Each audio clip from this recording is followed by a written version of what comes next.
بسم الله الرحمن الرحيم كل وناكسن داوديال كسو dhawaada barnaamijkeena dhabkaada qaybtan waxaynu kaga hadli doonaa xogihii ugu dambeeyay xuduudda DDS iyo dalka Soomaaliya ayaynu eegi doonaa halkaasi oo maalmihii ugu dambeeyay ay dirir xooggan ku dhaxmaraysay maleeshiyaadka al-shabaab ee iyagu isku dayay inay weeraraan gudaha deegaanka Soomaalida iyo sidoo kale ciidamada gaarka ah ee deegaanka Soomaalida ee Liyu Booliska hadaba bal waxaan eegi doonaa xogihii ugu dambeeyay madaxweynaha deegaanka ayaa laftiisu waxa uu ku sugan yahay xuduudda waxaana la sheegay inuu halkaasi uu kula sugan yahay ciidamada iyagu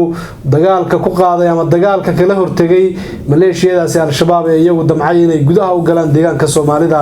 si ay halkaasi qalalaasa uga abuuraan hadaba dadka reer miyiga ah ee xuduudda iyada labada dhinacba degan ayaa iyadana lagu soo waramayaa inay haatan qabanayaan oo ay ururinayaan firxadka kooxda iyagu halkaasi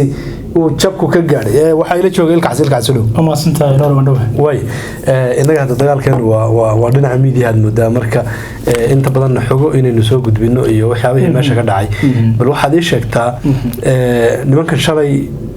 weerarka waa laga horeeyay laakiin maalintii hore iyaga weerarka ayaa lahaa oo qaybna xuduudda ka talowday sida la sheegay qaybna ay weerareen ciidamadii ku sugnaayeen iyo ato shalayna laas qurun meesha la yiraahdo iyaga lagu weeraray darra markii ilaa shalay waa la ceyrsanayay maxaabiis badan oo la qabtayna waa la arkay oo ka sheekada lagu hayay aad iyo aad bal xagee wax maraya nurow aad u mahadsan tahay horta guud ahaan hawlgalladii weli way socdaan oo dhanka xuduudda deegaanka Soomaalidana ciidamo aad u fara badan oo kuwa xoog gaarka ah ayay soo dhoobeen haddii aan ku horeyno gobolka Afdheer oo ahaa meeshii markii uu horeeyba markii ay xita ka talaabeen dagaal ka bilowday gaar ahaan hulul iyo aageeda oo ahayd meelihii nimankan ay galeen isla markaana lagu hareeriyay dhanka dawladdan fiirino waxay sheegtay in wajigii koobaad ee hawlgalka ay soo afjirtay wixii inta ka dambeeyay dawladdu faahfaahin rasmi ah ma aysan ka bixinin ciidanka deegaanka soo galay tirada inta ay leeyahay kooxdan Soomaali kaliya ayaa ahayn mise dad kale ayaa ku jiray meeqa laga dilay meeqa laga qabtay meeqa maartay dhaawaca wali si rasmi dawladdu ma aysan u shaacinin marka dawladdu ay tiri hawlgalka wajigiisa kooban soo afjarnay macnaheedu sida muuqata waxa uu ahaa in saameyntooda iyo culayskooda iyo awood nimankan ay lahaayeen la weeqay balse ay jireen kooxo ku dhaxfakaday meesha oo lagu hareeriyay oo iyagu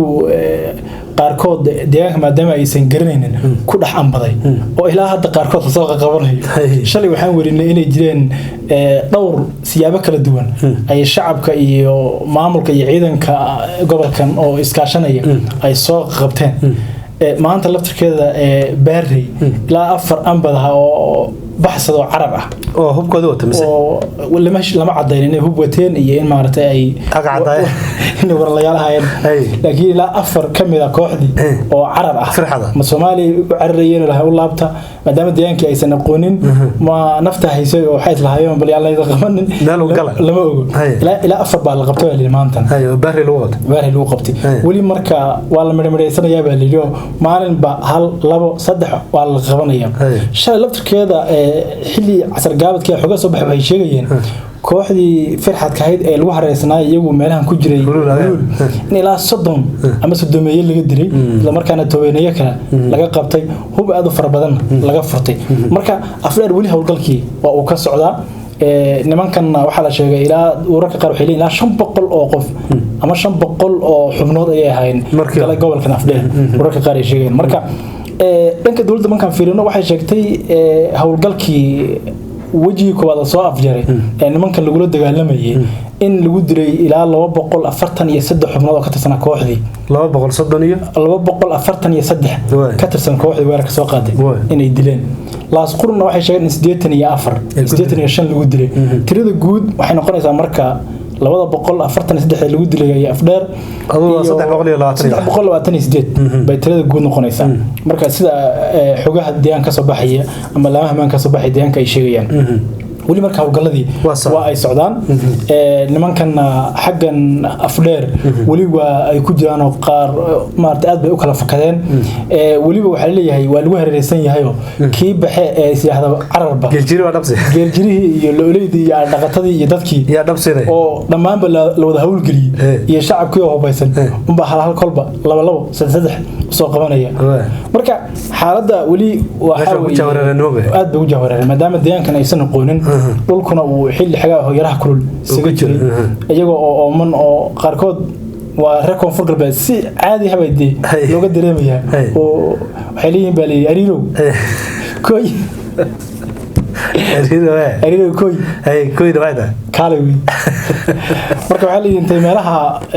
oomeen oo ay haraadeen bay meelaha geedaha hoos fadhiisanayaan kadibna dadkii u yeerayaanoo ariiro kooy bay leeyihiin baa layidhi oo qaarkood oo xitaa la qabtay oo waraysiya laga qaaday oo la weydiiyey si caadi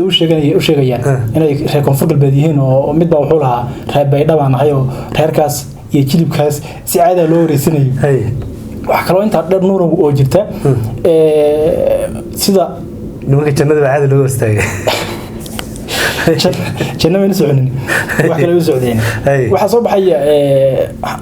tuhun ahaa in nimanku aysan ahayn Soomaali kaliya oo ay jireen dad kale oo ama qoomiyado kale oo Ethiopian ah ilaa waxa la sheegayaa boqolaal ka soo jeeda qoomiyada Ethiopia sida Oromada iyo maartay Dhabuubta iyo Axmaarada in ay kamid ahaayeen kooxdan deegaan gashay xagee ka yimid waxa soo ma ku soo tahriibayba boosasi meelaha kuwa kala la garan maayo laakiin boqolaal Ethiopian kala ah oo Oromo iyo Axmaara iyo Dhabuub isugu jira yaa kamid ah dadkan ama xubnahan dhowrka boqol ah ee kooxdan ka tirsanaa ee deegaan galay ashaabna maadaama Ethiopia lafteeda ay dagaal kula jiraan Soomaalidu waxay dhahdaa cadawgiisa waa saaxiibka cid kasto markaas ay u arkaan Ethiopia inuu ka soo horjeedo oo kamid ah xitaa ururadan Ethiopia ku kacsan ama hada TPLF hadii isgaaraanba way fursad u helaan ama ola kuwa Oromada ahaato ama kuwa Axmaara ahaato iyaga dhinacay saarayaan isla markaana waxa ay doonayaan intay hubayaan maadaama Ethiopia garanayaan inay xagga ka howlgeliyaan isla markaana la yiraahdo waxa weeye kooxdii shabaab ayaa gudaha Ethiopia ka dagaalamaysa oo leeyahay ujeedkoodu wuxuu ahaa in ay fariisimo ka sameeyaan gudaha deegaanka Soomaalida qaarkoodna ay sii gudbaan dhankan Oromada oo ay ka dagaalamaan marka xogahaasna hadda waa soo baxayaan xaaladdu marka si guud wali waxa weeye howlgaladii waa socdaan ciidankuna wali dhaqdhaqaaq aad xoogan ayay ka wadaan deegaanadan xuduudda waan ogaan doonaa bal wixii macluumaad iyo warar ee ka soo baxa way aad ba maasan tahay hadda qoladan wali hulul waa jahwareer baa ku dhacay waxna waa baaqi ka yahay sida sheegayo qoladii dhinacan laasqurun joogtay ma laga farxashay mise iyagana qaybaha hawdka ku carab laasqurun horta wixii la dilay mooyeen iyo wixii dhaawac noqday hubkii laga furtamay intii kale xaggan Soomaaliya oo markii hore ay iska soo abaabulayeen ayay u carareen farxadkoodii madaxweyne Mustafa isaguna wafdi hogaaminaya shalay wuxuu tagay degmada Fiirfeer ee gobolka Shabeelle oo goobtii nimankan waxa weeye daraad lagu galay u jirta 18 ama u badnaan 20 kilomitir jirta halkaas oo warbaahinta kula hadlay isla markaana uu hambalyo iyo boogaadin iyo dhiirigelin u sameeyay ciidanka xoog gaarka sidoo kale madaxweynuhu wuxuu sheegay inaysan sugaynin nimankan marka deegaanka dhexdiisa lagu dagaalamo oo ay sameeyaan aag deegaanka ka baxsan oo laga difaaco deegaanka iyo amnigiisa isagoo oo ku tilmaamay kooxdan in ay bartaan Soomaaliya oo waxay doonayaan ka sameeyaan laakiin hadda halkan deegaanka aysan ahayn meel waxa weeye lagu soo degdegi karo madaxweynaha waxa arkay waxa garabkiisa bidixtaana markii uu hadlayay generaalka ama taliyaha guud ee ciidanka xoog gaarka ee dowladda Soomaalida waxa dhinaciisa midig taagnaa Mowsul oo isagana ah taliyihii taagnaa waa taliyihii ka horeeyay Maxamed Cabdi taliyihii ka horeeyay ciidanka taliyihii macnaha xajtur ka horeeyay ciidanka xoog gaarka dowladda Soomaalida oo uu mahad celiyay madaxweynuhu isla markaana uu sheegay in uu xaaladda lagu sugan yahay iyo dagaalka deegaanka lagu soo qaaday markii uu arkay uu ogaaday ama uu fahmay inaysan fadhi ama uu safadhi oo isla markaana uu jiida hore ee dagaalka uu yimaaday marka madaxweynuhuna ilaa maalinkii hawshu ay bilaabatay oo uu safar uga soo baxay Jigjiga ilaa hadda inta badan waxa uu ku sugan yahay deegaanadan ciidamada ay dhaqaaqa ka wadaan waxa uu ciidanku u sameeynaya dhiirigelin la tashiyo ayuu maartay la sameeynaya hoggaanadii iyo saraakiisha kala duwan ee ciidanka hogaaminaya hawlgalka ayuu la kulmayaa marka madaxweynuhu waxa moodaa doorkii iyo waajibaadkii saaraa iyo mas'uuliyadii ka saareed arintan in uu waxa weeye si fiican u qaatay moodaa shacabka deegaankuna sidii aan wada ognahay marar badan aan tabinay dadkuna ay wada arkayeen kaalin mugle oo lixaad ay ka qaateen hawlgalkan isla markaana taageero aad iyo aad baaxadeeda u leh oo aan la soo koobi karin oo nooc walba leh ciidanka u muujiyeen way madaxweynuhu hadalkan uu leeyahay waxaan sameyn doonaa bufferson oo ka caagan ciidamada oo ka baxsan waliba xuduudda sidoo hadalka u dhigay wuxuu la jeedaa ma in ciidamada liyugu ay saldhigyo ka sameystaan gudaha Soomaaliya gaar ahaan deegaanadan xadka maadaama aysan jirin ciidan Soomaaliyeed oo deegaanada xadka ku sugan hatta ciidankan dowladda Soomaaliya ay iskaashan karaan oo nimankan ay la wada dagaalami karaan oo deegaanadan inta badan ay yihiin deegaano ay nimankan ka dhaqaaqaan taas moodaa in madaxweynuhu uu la jeeday oo aan macnaha haddii ciidanka deegaanka Soomaalida kaliya hadda hawlgalkooda uu ku koobnaado deegaanadan xuduudda oo gudaha deegaanka ay ku sugnaadaan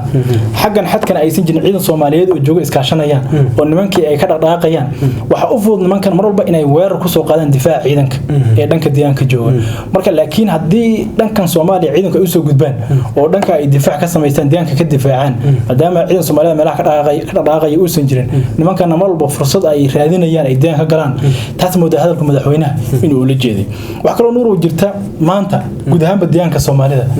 in maxaan soo dhaafay waxa jira in ciidanka ka kaca biscuitka iyo caagadaha biyaha loo shaqaleeyay raashin waxa weeye biyaha maanta wadooyinkii xafiisyadii iyo guud ahaan deegaanka haday noqoto gobol caasimadii tuulooyinkii degmooyinkii qabiileyadii dhamaantoodba waxa la sameeyay daqiiqada aamusa oo lagu maamuusay ciidanka oo lagu duceynayay oo lagu bogaadinayay oo lagu garab istaagayay oo lagu bogaadinayay macnaha waxay ahayd aamusku macnaha daqiiqada loo aamuso lagu maamuusay ayay ahayd laakiin waxaas waa yar dhaqashayda Soomaaliya kulli dhaqan ahaan dhaqan Soomaalida dhexdeeda ku caado Soomaali ay lahayd ma ahan waa dhaqan xaqan gaalada inta badan inaga soo gaaray way laakiin adigu si guud marka loo eego waxay ahayd arin lagu maamuusay ciidanka lagu garab istaagay isla markaana lagu dhiirigelinayo oo lagu duceynayay garab istaagna lagu muujinayay marka salaam baa loo saaro waxa la yiri liyu boolisow wad maasantiin adigu dhowr daqiiqadoon baa lama xandibin lama xadidin marka si guud oo shacabku maanta ay u soo baxeen xafiisyadii xitaa mas'uuliyiinta deegaanka ee maamulka sawirro laga qaaday deegaanka waa laga qaaday waxa weeye wadooyinkii hadda caasimada magaalada Jigjiga ay dadku isugu soo baxeen oo gawaaridii iyo wixii dhantii la wada saajiyay hal mar waxa weeye daqiiqada inta loo aamusay salaan loo saaro la yiri waa maasantiin iyo sida waxa u difaacdeen deegaanka marka waa arin muujinaysa shacabka deegaanka sida ay ugu heelan yihiin in amnigooda uusan gorgortan aysan waxa weeye iska galeenin marka ay diyaar u yihiin inay ilaashadaan ciidankadana ay garab istaagaan ciidankana ay taageero iyo garab istaag iyo bogaadin iyo dhiirigelin ay ugu sameeyeen waana arin runtii mudan bogaadin iyo ammaan shacabka deegaanka ay maartay ku mudan yihiin anaga sidoo kale waxaan leenahay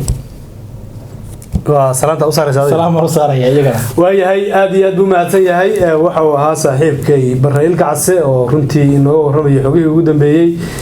markaasi naga soo gaaray goobaha ay dagaaladu ka dhaceen maalmihii ugu dambeeyay ee ciidamada xoogga gaarka ee deegaanka Soomaalida